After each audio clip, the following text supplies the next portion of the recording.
Thank you, Mr. Chairman, and thank you for holding this hearing. Mr. Dodaro, good to see you again. You've been here numerous times over the years, and we appreciate your work and you taking the time to brief us today. The purpose of today's hearing is to examine government programs that the Government Accountability Office has determined as, quote, high risk. That is, programs that are faulty and risk substantial loss of taxpayer money. Substantial means at risk of losing at least a minimum of $1 billion. That certainly is a lot of money, but it is still an out-of-date figure. There are so many big government programs that now meet this threshold that GAO cannot solely rely on that criteria. This topic is at the core of this committee's mission. It is oversight of federal dollars and the examination of mismanagement by the government. As you have said before, Mr. Chairman, this committee should focus on issues that affect the American people every single day, not those that only serve to fill campaign war chests. What we have gathered here today is to discuss is just that, examples of waste, fraud, and abuse that affect everyday Americans. The list should be our marching orders. 35 examples of government inefficiency. Unfortunately, many of these are not new to us. 5 who have been included on the list since its conception in 1990. There's some agencies they got on and they have never got off. Overall, only 26 programs have ever been removed.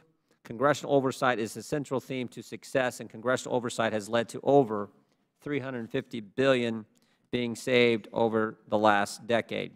It's not as if it is extremely difficult for a program to be removed from the list.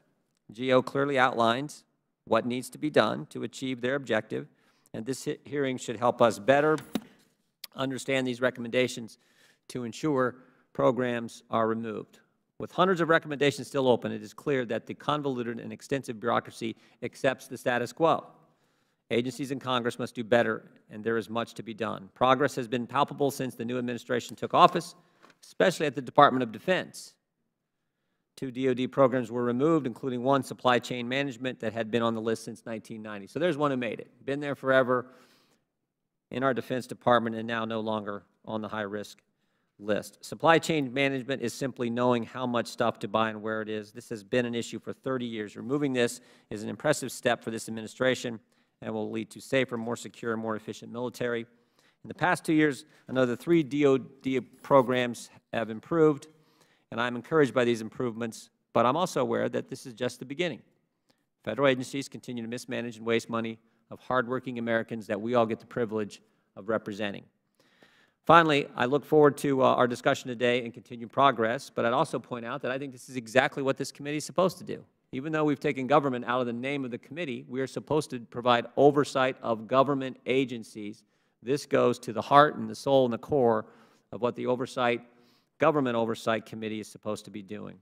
So, Mr. Chairman, again, I thank you for having us here today, and Mr. Dodaro for your testimony. And with that, I yield back.